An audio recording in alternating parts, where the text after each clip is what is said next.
ሃይ እንዴት ናችሁ? ዛሬ የሰማሁት ነገር በደቡቢቱ ኢትዮጵያ የተከሰተው ቫይራል ሄሞሬጂክ ፊቨር ኮዜቲቭ ቫይረሱ ወይም ደግሞ ትክክለኛው ቫይረስ ማርበርግ ቫይረስ ዲዚዝ ይባላል ብሎ ደብሊውኤች ኦ አውጥቷል።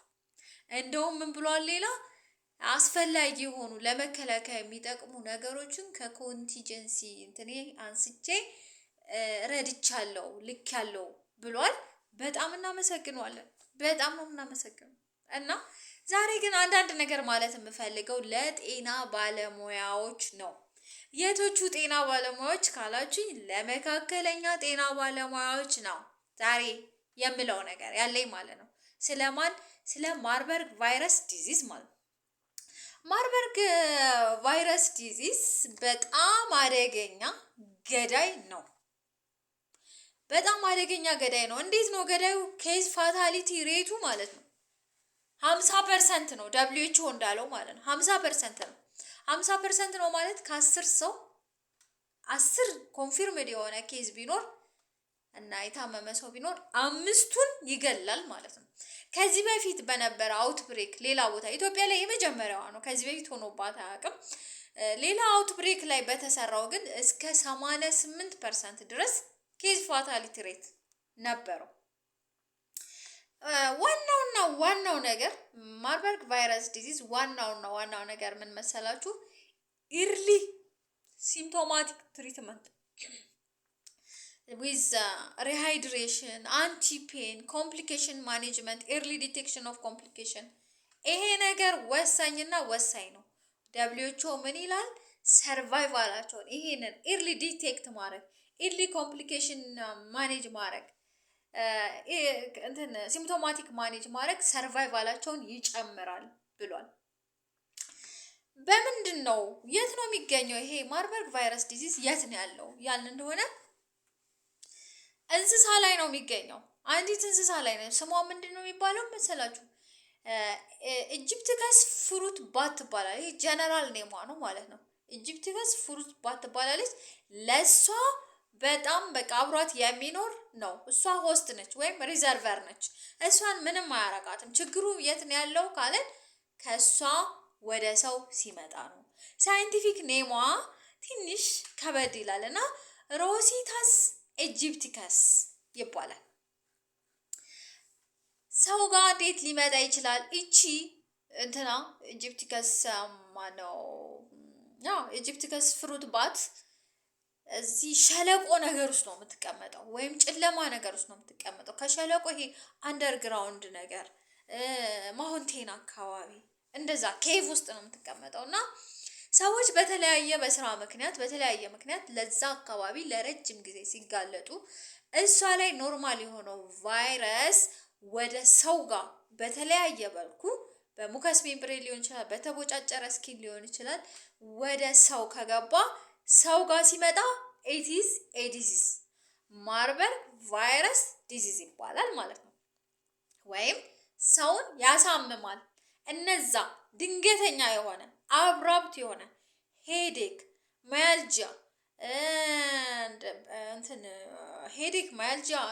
ሄሞሬጅ እና የመሳሰሉትን ነገሮች የሚመጣው ሰውየው ወይም ሴትዮዋ ውስጥ ቫይረሱ ከገባ በኋላ ወደ ደም ስር ከደረሰ በኋላ ነው። አንዴ ግን ቫይረሱ ደርሶ ምልክት እስካላሳዩ ድረስ ከሰው ወደ ሰው አያስተላልፍም። ልክ ምልክት ማሳየት ከጀመሩ ጊዜ ጀምሮ ግን ከሰው ወደ ሰው ያስተላልፋል። ከሰው ወደ ሰው በምንድን ነው የሚተላለፈው ያልን እንደሆነ በማንኛውም ፈሳሻችን ምራቅ፣ ላብ፣ ደም፣ ማንኛውም የሰውነት ፈሳሽ ወደ ሌላ ሰው በተቦጫጨረ ስኪን የሚሆን በሙከስ ሜምብሬን ወደ ሰውየው ብለድ ስትሪም ወይም ወደ ሰውየው ሰውነት ውስጥ ሙከስ ሜምብሬን ወይ ስኪን አልፎ ከገባ ሰውየው ይታመማል ወይም ሴትዮዋ ትታመማለች። አብሮ በመተኛት ሊሆን ይችላል፣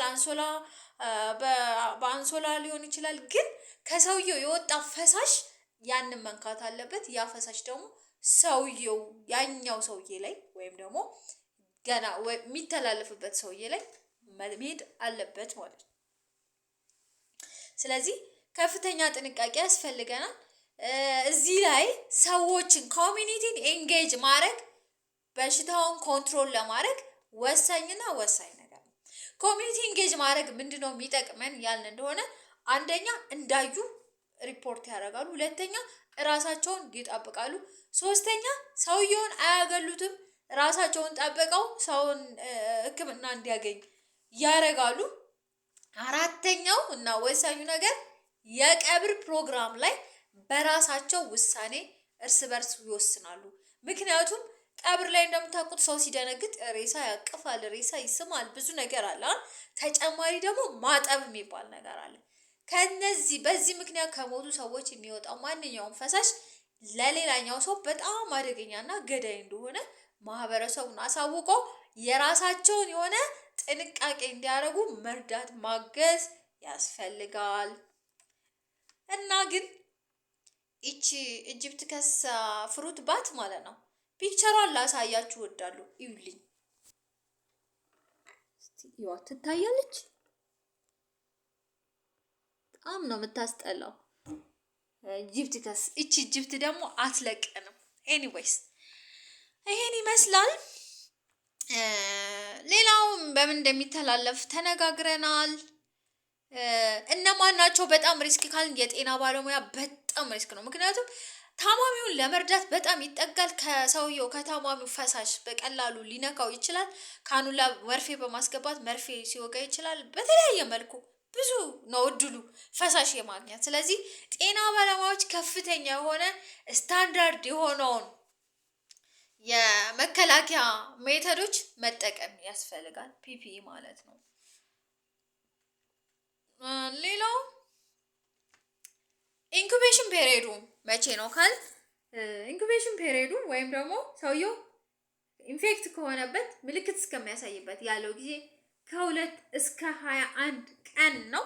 ምልክቶቻቸውን ቅድም ጠቆም አድርጌላችኋለሁ። ተጨማሪ ግን 3ኛው ቀን ላይ ምን አይነት ምልክት ይመጣል? ኃይለኛ የሆነ ተቅማጥ፣ ትውቀት፣ ማቅለሽለሽ፣ ሆድ ቁርጠት አለው። ከ2 እስከ 7ኛው ቀን ደግሞ የማያሳክክ የስኪን ራሽ አለው።